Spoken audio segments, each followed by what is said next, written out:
Oggi il 32esimo anniversario della strage di Via D'Amelio, dove perse la vita il giudice Paolo Borsellino e gli uomini della sua scorta. Manifestazione a Palermo con il ministro Piantedosi. Altre 3 salme sono arrivate ieri a Porto Empedocle di immigrati che hanno perso la vita durante una traversata. Saranno sepolti nei cimiteri di Grotte, Caricattì e Santa Elisabetta. Nuovo assessore nella giunta Palumbo è Carmen Lopresti, che subentra al vice sindaco Antonio Liotta. Consiglio comunale nel pomeriggio convocato d'urgenza per discutere della Tari. Cerimonia oggi pomeriggio alla Villa del Sole, sarà deposta una corona di fiori per lo scempio perpetrato con la scomparsa della villa per fare posto alla costruzione di un asilo. Si svolgerà venerdì 27 luglio la 33esima edizione del premio Mimosa d'Oro al Teatro della Valle dei Templi. Cerimonia ieri sui 25 anni del Parco Letterario Luigi Pirandello al Caos, alla Casa Natale. 2 nuovi acquisti per l'Acragas, Stefan Dregras portiere e Augustin Risso mezzala. Buongiorno, benvenuti col nuovo appuntamento del nostro telegiornale di TV Notizie. Oggi una giornata dedicata al ricordo della strage di Palermo, dove perse la vita il magistrato Paolo Borsellino. Cerimonia con il ministro Piantedosi, che depone una corona di alloro alla caserma Lungaro nel 32esimo anniversario della strage. Presente anche il presidente Schifani, il capo della polizia Vittorio Pisani, il presidente della commissione antimafia Chiara Colosimo. Il servizio da Palermo. Onori ai caduti! 19 luglio 1992, 19 luglio 2024. Sono passati 32 anni dalla strage mafiosa di Via D'Amelio, dove persero la vita il giudice Paolo Borsellino e gli agenti della sua scorta, Walter Eddie Cosina, Emanuela Loi, Agostino Catalano, Claudio Traina e Vincenzo Limuli. Un eccidio dove troppe verità restano ancora avvolte nel mistero. Ed a proposito di questo, incisive le parole del Presidente della Repubblica Sergio Mattarella. La ricerca di una piena verità sulle circostanze e i mandanti dell'attentato è stata ostacolata da depistaggi. Il cammino della giustizia ha subito tempi lunghi e questo rappresenta una ferita per la comunità. Il bisogno di verità è insopprimibile in una democrazia e dare adesso una risposta positiva resta un dovere irrinunciabile. Stamane a Palermo, alla caserma Lungaro, luogo simbolo della lotta alla mafia, il ministro dell'Interno Matteo Piantedosi e il capo della polizia Vittorio Pisani hanno deposto una corona d'alloro presso la lapide che all'interno dell'ufficio scorte della questura di Palermo ricorda il sacrificio dei caduti nelle stragi di Capaci e Via D'Amelio. Presenti anche il presidente della regione siciliana Renato Schifani, il prefetto di Palermo Massimo Mariani e il vice sindaco Giampiero Cannella. Subito dopo la scopertura di una targa e la benedizione dell'arcivescovo di Palermo, Monsignor Corrado Lorefice, della rinnovata cappella della caserma intitolata San Michele Arcangelo. Alla fine, presso l'aula Corona della caserma Pietro Lungaro, è stato proiettato il docufilm I ragazzi delle scorte, ricordo tutto, dedicato al poliziotto Claudio Traina. E sempre stamani a Palermo, organizzato dal Centro Studi Paolo e Rita Borsellino, la cerimonia dal titolo Coloriamo Via D'Amelio, il 19 luglio per i cittadini di domani, dedicata a Rita, Paolo, Agostino, Claudio, Emanuela, Vincenzo e Walter, sempre il servizio da Palermo. Inizia la mattina presto la lunga giornata in ricordo di Paolo Borsellino e degli agenti della sua scorta a 32 anni dalla strage di Via D'Amelio, ed è proprio questa via che ogni anno da luogo di morte diventa luogo di cultura e di educazione alla legalità. Protagonisti i bambini delle associazioni di quartiere di Palermo che, guidati dagli studenti universitari, hanno svolto laboratori didattici, letture ed attività ludiche per imparare, giocando, il significato di questa giornata e l'insegnamento che lascia. Come ogni anno noi intendiamo proseguire in quella che è la tradizione ideale del Centro Studi Paolo e Rita Borsellino, cioè consegnare Via D'Amelio ai bambini per colorarla e per farne un luogo gioioso di cultura, perché facciamo i laboratori di lettura, i laboratori di disegno e di gioia e di festa, perché questo era il preciso desiderio della mamma di Paolo Borsellino e della sorella Rita. Quindi il compito del centro studi è l'onere, ma il piacere che si è assunto in tutti questi anni è esattamente questo, cioè continuare la tradizione di festa con i bambini nel luogo dell'esplosione della strage di Via D'Amelio del 19 luglio del 92. È una giornata ludica, ma è una giornata che li responsabilizza, perché affidiamo loro il compito di trasformare un luogo dal luogo di morte al luogo di cultura e di gioia. Quindi se la comunicazione con i bambini avviene in modo proporzionato, allora tutto questo può avere successo e diventa veramente di grande importanza. I bambini sono protagonisti storicamente dal 1993, quindi dall'anno successivo alla strage di Via D'Amelio. In qualche modo la loro presenza raccoglie un po' il testimone di quella lettera che lascia proprio il 19 luglio mattina Paolo Borsellino, scrivendo ad un insegnante di un liceo e proprio testimoniando la sua fiducia nelle giovani generazioni. Allora è proprio a partire dalle giovani generazioni che noi ogni anno siamo qui impegnati in un progetto che in realtà dura tutto l'anno, ma che ci vede qui oggi a esercitare la memoria operante, cioè a raccogliere l'eredità di Paolo e a rilanciarla attivando processi partecipativi. Ogni anno noi partiamo da una lettura, da un libro che possa stimolare in loro la riflessione, proprio in loro che non c'erano quel 19 luglio, e da lì speriamo insomma di attivare partecipazione, cittadinanza, democrazia. Oggi siamo qui per presentare il progetto che si intitola Bisognerà. Oltre a questo progetto avvieremo anche un'attività che si chiamerà L'isola che non c'è, che abbiamo preparato diverse attività per questi bambini oggi. Innanzitutto inizieremo con l'accoglienza di questi bambini e poi avvieremo anche delle attività che abbiamo preparato settimana scorsa all'università. Leggeremo anche un albo illustrato, metteremo i bambini tutti in circle time in modo tale da far sentire i bambini più accolti al miglior modo possibile. Con i bambini abbiamo pensato di fare le barchette, così in modo tale da chiedere a loro cosa con questa rappresentazione della barchetta, come possono aiutare per migliorare gli oceani. Giustizia! Da Lampedusa ieri sera con il traghetto di linea sono sbarcate 3 bare di migranti. Si tratta di 3 uomini trovati morti all'interno della stiva, cerimonia alla presenza del prefetto, il servizio.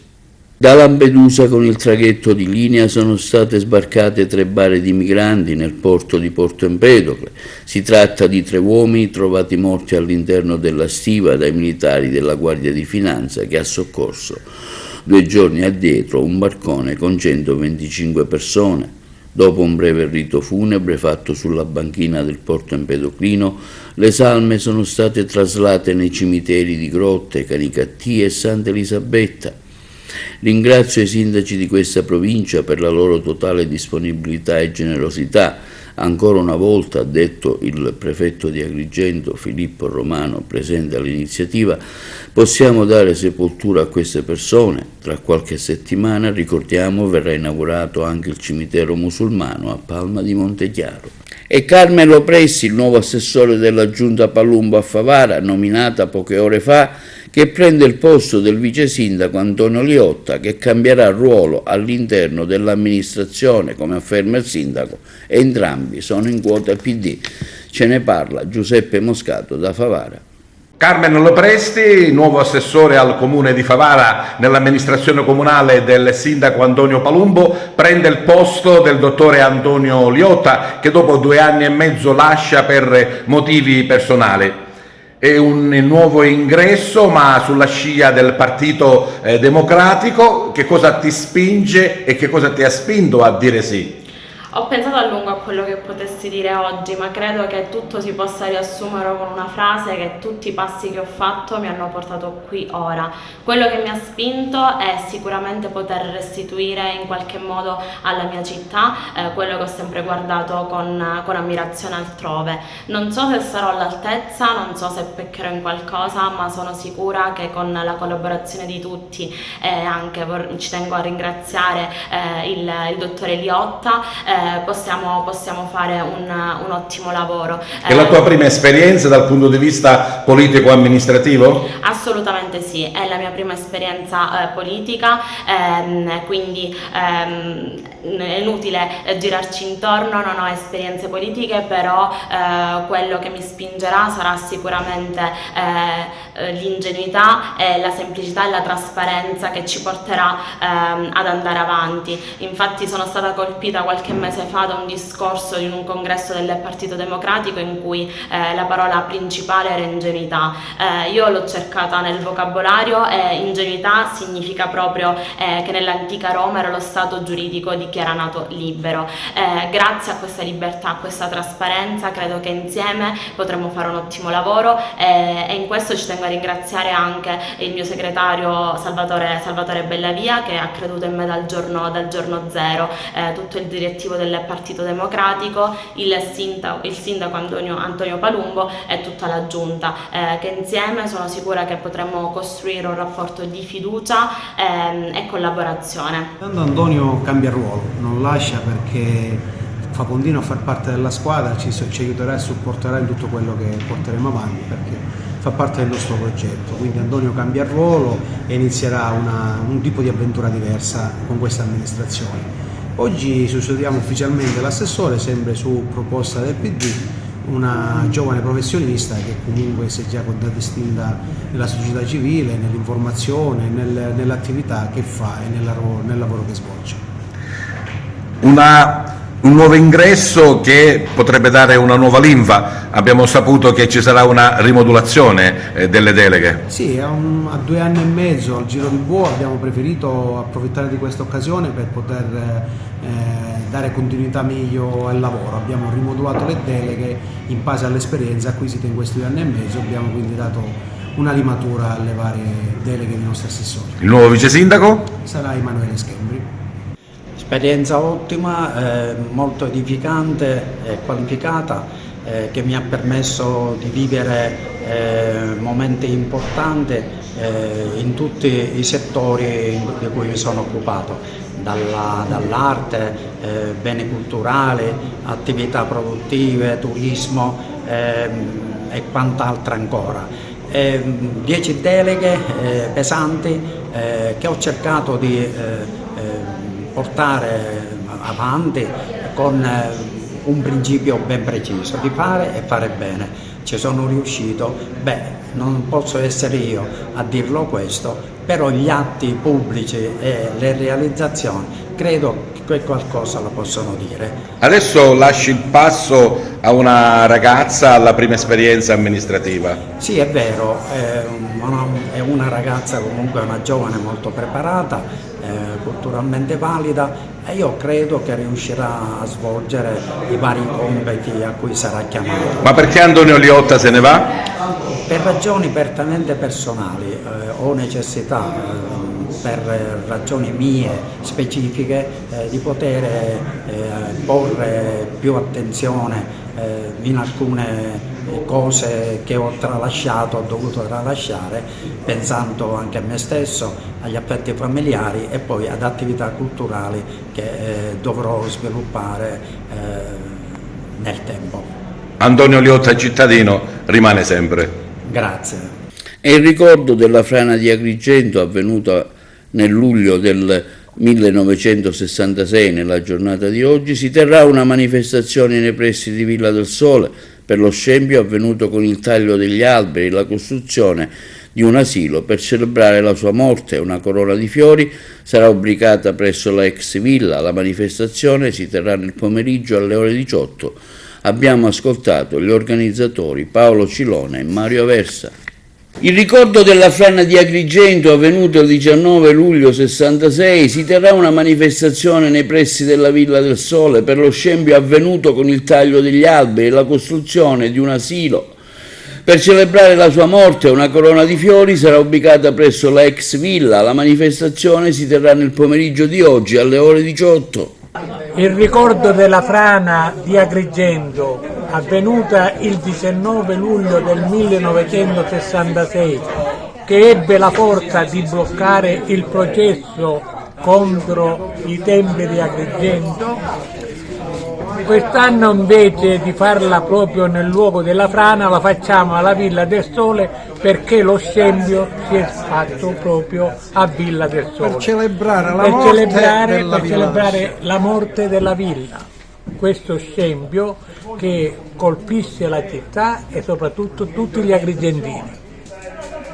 Sì, l'iniziativa me l'ha suggerita Paolo in questi giorni, penso che saremo in tanti, spero. Metterete una corona di fiori? Sì, una corona per ricordare la morte della Villa del Sole, perché non c'è più la Villa del Sole.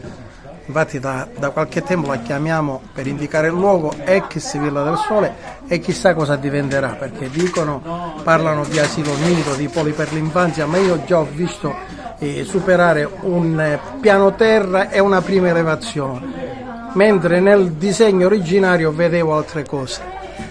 C'era un abuso di Pirandello, diceva lei poco fa. Sì, ed è stato trasferito da autorità dal sindaco di allora Firetto, il quale nell'atto deliberativo ha detto che era una villa bellissima e che ci andavano ragazzini, compreso lui quando era ragazzino accompagnato dal proprio genitore. Quello fu l'inizio della fine della villa, perché sottraendo un monumento significa far perdere l'attrattiva del luogo. Quindi già la villa è stata colpita a morte 5 anni prima di quello del giorno di oggi. E si svolgerà il prossimo 26 luglio l'edizione 2024 del Premio Mimosa d'Oro, organizzato dal Centro Culturale Renato Guttuso, presieduto da Lina Urso Gucciardino, giunto alla sua 33esima edizione al Teatro Valle dei Templi. Ce ne parla la collega Margherita Trupiano.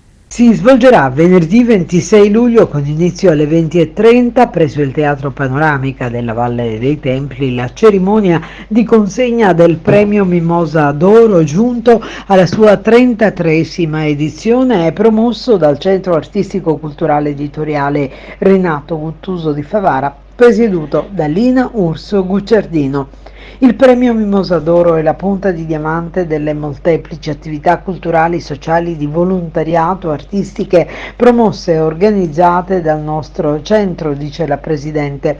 Nasce nel 1991 con l'intento di dare il giusto riconoscimento a donne siciliane che si sono particolarmente distinte nel loro campo di azione. Nel corso degli anni il premio è cresciuto, ha oltrepassato i confini regionali e ha allargato il suo orizzonte, per cui sono state prese in considerazione le donne che nella loro complessità di operato hanno contribuito a mettere in risalto il ruolo delle stesse nel campo sociale, politico, lavorativo, culturale, artistico, sportivo, del volontariato. Saranno insignite Francesca Pasinelli e Ilaria Ragona, poi la speciale commissione sportivo del volontariato. Saranno insignite Francesca Pasinelli e Ilaria Ragona, poi la speciale commissione del Centro Guttuso ha scelto anche le donne alle quali sono stati assegnati i riconoscimenti speciali Mimosa d'Oro che dal 2002 affiancano il premio. Le premiate saranno Laura Anello, Jessica Alessi, Patrizia Carlozzo, Rossana Florio, Gisella Mammo Zagarella e Ilaria Mongiovi. La serata sarà presentata da Gabriella Omodei e Giuseppe Moscato, che cura anche la direzione artistica. E l'Università di Palermo ha conferito la laurea magistrale honoris causa in scienze pedagogiche al regista televisivo Michele Guardì. La cerimonia si è svolta nella sala dell'Aula Magna del complesso dell'Osteria in Piazza Marina a Palermo. Per Massimo Midiri, rettore dell'Università di Palermo, è una giornata importante per questo ateneo.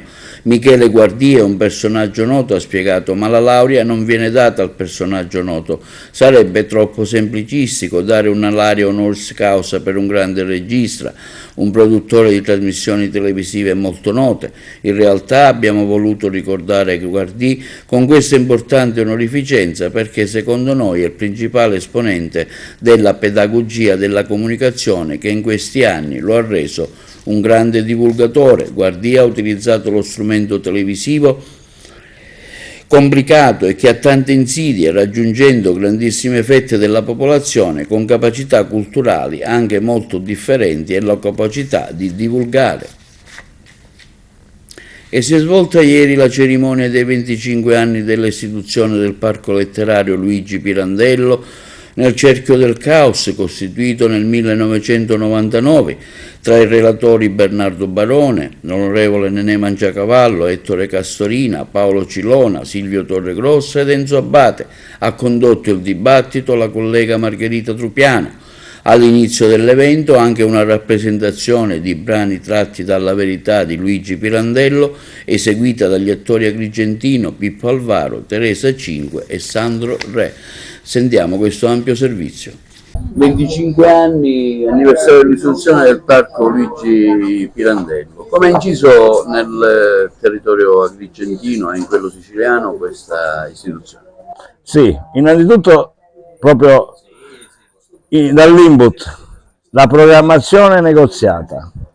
Negli anni 90, per la precisione nel 96, sulle direttive europee l'Italia si allinea alle grandi politiche di Mitterrand e quindi lo Stato perde la sua funzione di controllore e prende quella di propositore, e questa è la programmazione negoziata, cioè a tavolino ci si siede in conferenza dei servizi e si programma il futuro di un territorio, e questo è stato la grande novità con la quale si sono portati avanti i parchi letterari tutti e in particolare il Parco Letterario Luigi Pirandello. Quindi anche il metodo, ed è quello che vorremmo trasmettere. A proposito, già ne abbiamo parlato nel primo incontro presso l'università, al tavolo generale, ai rappresentanti della Fondazione Agrigento Capitale, perché se non si ha questa formazione non si può andare avanti, mi permetto di dire. E questo è il primo, quindi già nel metodo. Poi ha inciso nella presenza sul territorio, costante e continuativa, con iniziative, ma non solo nel territorio di Agrigento e Porto Empedocle, ma nel territorio italiano e anche europeo. Per esempio abbiamo portato i giovani addirittura a recitare Pirandello nel liceo scientifico in italiano di Amsterdam, e così anche a Lisbona e anche in altre capitali d'Europa, e persino anche la stessa mostra che c'era qui esposta al Caffè Letterario è stata inaugurata a Roma, ma è stata esposta anche alla Università spagnola, diciamo all'università più importante della Spagna. Dottore Cilona, oggi 25 anni di anniversario dell'istituzione del Parco Letterario Luigi Pirandello, lei tra i relatori? È un avvenimento importante perché si è dimostrato che il luogo di Pirandello aveva bisogno di qualcosa di diverso e importantissimo, della proposta culturale, e quindi il Parco Letterario, unitamente a tutti gli altri parchi letterari che sono stati realizzati, quello di Quasimodo, quello che riguarda D'Annunzio, quello che riguarda Giacomo Leopardi, significa che la cultura è il veicolo più efficiente per offrire ai turisti e agli uomini e agli operatori culturali un'opportunità di conoscere la storia dei luoghi. I luoghi pirandelliani sono stati da me dal 1986 messi al centro di una politica, perché i luoghi pirandelliani devono essere tutelati e salvaguardati. Dietro di noi avevo proposto pure la costruzione di una cavea per gli spettacoli estivi, per rendere la località sempre più diversa dal punto di vista degli spettacoli estivi come si svolgono ogni anno a Siracusa, a Segesta, a Palazzuolo ai Credi. Noi invece avremmo fatto non più rappresentazioni classiche ma rappresentazioni teatrali, mettendo al centro le opere di Pirandello. Nel 1993 è nato il primo provvedimento della regione siciliana come decreto di tutela e di salvaguardia dei luoghi pirandelliani, sia per il vallone di San Calogero che divide il confine tra Porto Empedocle e Agrigento, e sia anche per tutelare, perché già la zona era stata individuata per tante costruzioni abusive. Quindi la battaglia dei luoghi di Pirandello era sempre una battaglia di primissimo impegno culturale. Quindi stasera noi apprezzeremo sempre l'opera meritoria di chi da 25 anni porta avanti il Parco Letterario e nello stesso tempo è la dimostrazione che Agrigento può vivere del suo grande drammaturgo, che è veramente vanto della città di Girgenti e di Agrigento. È un onore e un piacere, lo considero un privilegio poter presenziare a queste manifestazioni che fra l'altro coincidono con il 25esimo anniversario della fondazione del Parco Luigi Pirandello. Non solo io devo esprimere un plauso per tutto quello che nell'arco dei 25 anni questo ente è riuscito ad esprimere a più alti livelli culturali e di impegno sociale, ma anche per l'organizzazione di queste due serate che sono sicuramente pregevoli, anche per i temi che sono stati scelti. Sempre più al centro dell'attenzione Pirandello, sempre più attuale, in una città che sotto certi aspetti rispecchia quella che ha conosciuto Luigi Pirandello, cioè questo contrasto permanente fra la ricchezza, l'imponenza delle vestigia, i sublimi avanzi, lui li definiva, è un quadro circostante che sicuramente, uso questo eufemismo, non si ispira ad altrettanta bellezza ed efficienza. Quindi non solo il ricordo di questi 25 anni, ma anche un rinnovato impegno in maniera che la cultura possa offrire ancora una volta ad Agrigento una sponda per imporsi nell'agone internazionale, dal momento che altre occasioni penso non possono essere sfruttate al meglio. Come Presidente del CUPA lei aveva dato un input importante per Agrigento 2025, poi insomma non ha avuto un seguito, una sua considerazione. Se ha una domanda di riserva gliene sono particolarmente grato. Il Comune di Porto Empedocle partecipa a questa iniziativa dei 25 anni dell'istituzione del Parco Letterario Pirandello. Sì, siamo onorati dell'invito che ci è pervenuto. Siamo qui proprio per dare il nostro piccolo contributo a quella che è il Parco Letterario Luigi Pirandello. Un particolare ringraziamento va fatto all'ingegnere Bernardo Barone che ha istituito questo premio e oggi ricorre il 25esimo anno. È importante perché andiamo a valorizzare un territorio, andiamo a valorizzare quello che è stato proprio i luoghi dove il nostro Luigi Pirandello ha tratto ispirazione per tutto quello che è stato per lui il grande successo. Un grazie all'Associazione Culturale del Cerchio, un grazie a tutti coloro i quali hanno contribuito a realizzare questo progetto. Adesso so che sono stati presentati diversi progetti da parte dell'associazione, almeno una decina di progetti. E il nostro compito è quello di cercare di contribuire alla realizzazione, perché ce ne sono addirittura alcuni con progetti esecutivi, quindi noi abbiamo il dovere di perseguire questa linea di condotta che ha l'associazione per far sì che si possa realmente avere quello sviluppo che ci aspettiamo tutti, socio-economico ed anche uno sviluppo in particolare turistico che ci possa dare il successo che questa città merita. Il giudice, anche lui ha una sua verità, sì, perché lui ascolta, osserva, però trarrà delle conclusioni secondo alcune mie riflessioni sul genere umano. E quindi vado a scrivere questa novella. Consiglio Comunale a Favara convocato d'urgenza, è la prima volta che si verifica per discutere della Tari 2024. Ce ne parla da Favara Giuseppe Moscato. Perché deve essere votato il PEF, il piano economico finanziario del servizio rifiuti?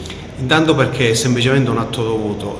I costi calcolati in questo PEF vengono calcolati da una società esterna e sono oggettivi. È un adeguamento Istat e viene calcolato pure l'aumento del conferimento in discarica.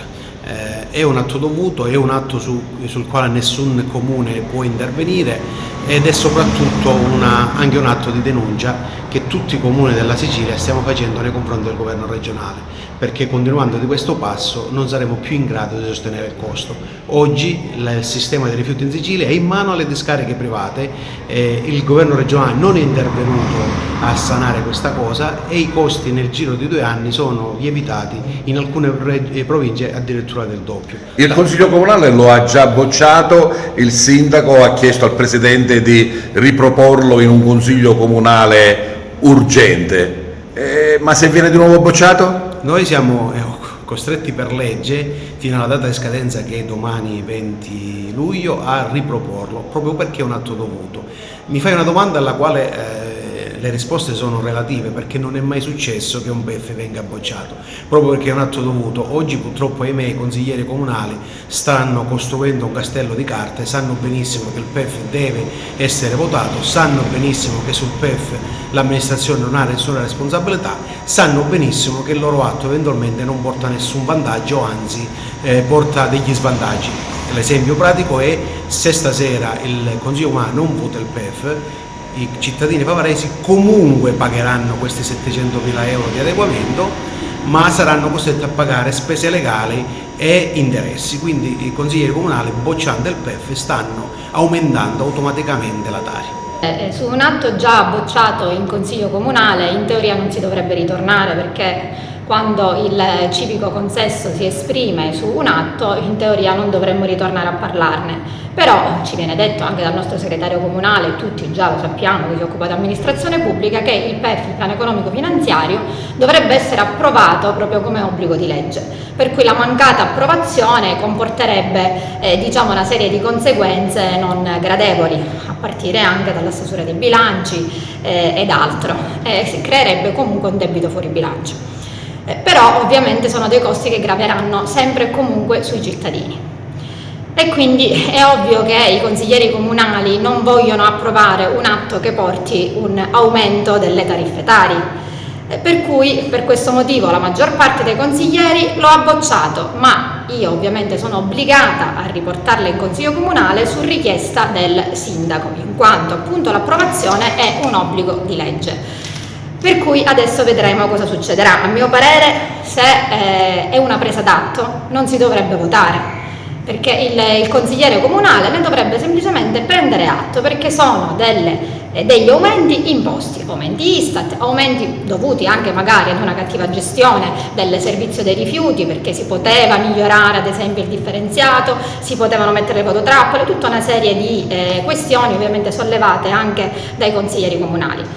Però il consigliere comunale, se potesse prenderne atto e basta, sarebbe la soluzione migliore, perché se la legge ti dà la possibilità di votare sì o votare no, però ti impone l'approvazione, dico, sembra un po' una presa in giro. Linea alla regia per gli spot pubblicitari. Riqualificazione digitale per il futuro del lavoro è il progetto Restart, l'iniziativa sostenuta e selezionata dal Fondo per la Repubblica Digitale, volta a supportare la formazione e l'aggiornamento professionale nelle regioni del Mezzogiorno, portata avanti dal sindacato Will Sicilia. La corrispondenza da Palermo. Percorsi formativi gratuiti e personalizzati con l'obiettivo di acquisire e sviluppare competenze, conoscenze e abilità nel settore digitale in Sicilia. Ecco il progetto Restart, riqualificazione digitale per il futuro del lavoro, iniziativa selezionata e sostenuta dal Fondo per la Repubblica Digitale e portata avanti dalla Will, che si rivolge a persone disoccupate e inattive tra i 34 e i 50 anni, residenti o domiciliati nell'isola. Oltre 40 i corsi in piattaforma e-learning, in streaming on demand e anche in presenza. In prima battuta è prevista un'attività di orientamento finalizzata ad individuare i fabbisogni formativi e professionali di ciascun partecipante in modo da costruire un corso personalizzato e allineato alle esigenze del lavoro. I partecipanti saranno poi coinvolti in un'attività di supporto, orientamento e altre iniziative volte a supportarli nel percorso di crescita professionale. Alla fine il progetto offrirà ai 200 partecipanti una formazione completa. Grazie alla definizione di un piano formativo individuale, infatti tutti saranno messi in condizione di acquisire e sviluppare competenze, conoscenze e abilità digitali specifiche in modo semplice e intuitivo. Le domande dovranno essere presentate tramite modulo online disponibile sulla pagina web www.restartdigitale.it. È un progetto organizzato dalla UIL, da Siculform Italia e dall'Università di Foggia, un progetto di riqualificazione digitale che si rivolge a disoccupati, inoccupati tra l'età dai 34 ai 50 anni. È un progetto importante perché offre l'opportunità di inserirsi nel mondo del lavoro offrendo delle qualifiche che oggi purtroppo mancano. Riteniamo che questa formazione è importante. Il giovane appunto farà una selezione, poi verrà dopo la selezione a secondo della preparazione che ha, verrà poi orientato al tipo di corso che meglio si addice al titolo di studio. Riteniamo importante il progetto e siamo certi che offrirà un'occasione in più ai nostri giovani siciliani. A Messina la prima del film Xenox, La guerra innocente, proiettato al Palacultura, firmato da Eros Solonia. Sentiamo l'intervista. Domenica 4 agosto al Palacultura alle 20:30 presenterò in prima nazionale il mio spettacolo Xenox, La guerra innocente, uno spettacolo sulla pace, sulla modernità dei nuovi conflitti, che sono conflitti che passano attraverso la televisione, attraverso il consenso di ognuno di noi, e che è da una parte uno spettacolo che avrà degli intermezzi di musica sciamanica molto poetico, ma soprattutto uno spettacolo completamente inedito che vi sorprenderà e che soprattutto creerà quel piacere che il teatro deve avere come dimensione fondamentale della comunicazione se vuole comunicare anche un messaggio importante. E il pubblico sarà sicuramente spiazzato dagli eventi, perché ciò che avviene in scena, l'opera che è mia, il testo che è scritto da me, è scritto in modo da essere totalmente imprevedibile, così come la comunicazione mediatica moderna lo è, come un atto di corresponsabilizzazione nostra nei confronti della guerra, di noi occidentali, perché noi occidentali siamo noi stessi, come cittadini, i primi responsabili dei conflitti in Medio Oriente. Una parte del ricavato verrà devoluta a favore di bambini meno fortunati nei paesi in guerra, l'associazione Sole Terre Onlus, uno spettacolo con Elena Baroglio, Federico Ciampi, una parte in cui recito anch'io, e poi abbiamo le musiche di Giacomo Guttadauro, musiche originali, la voce splendida di Licia Mazzamuta, accompagnate da un grande pianista, Alberto Alibrandi. Rapina a Mister Bianco, un negozio cinese. Uno degli autori del colpo è stato identificato a quasi un anno di distanza e condotto in carcere su disposizione del giudice per le indagini preliminari. Si tratta di Antonio Tringale. Vediamo il servizio da Catania. Un pregiudicato catanese di 60 anni, Antonio Tringale, è indagato per rapina aggravata e trasferito nel carcere dai carabinieri della tenenza di Mister Bianco. Il provvedimento è stato disposto dal giudice per le indagini preliminari su richiesta della Procura di Catania. Il 17 settembre dello scorso anno, intorno alle 10:30, due uomini travisati con mascherine chirurgiche e cappellini hanno rapinato un esercizio commerciale di Corso Carlo Max a Mister Bianco, gestito da imprenditori cinesi. Durante la rapina uno dei complici ha minacciato la titolare 55enne che si trovava al bancone con il figlio 20enne, fingendo di avere una pistola sotto la maglietta. Nel frattempo il complice ha portato via 300 euro dalla cassa. In quei concitati momenti la donna ha tentato di reagire, ma è stata colpita al volto con uno schiaffo. I rapinatori sono poi fuggiti a bordo di una Fiat Uno. L'intervento dei carabinieri ha permesso di esaminare filmati dell'impianto di videosorveglianza del negozio, raccogliendo prove utili per identificare uno dei rapinatori. Nella serata dello stesso giorno la Fiat Uno utilizzata per la fuga è stata fermata durante un controllo stradale.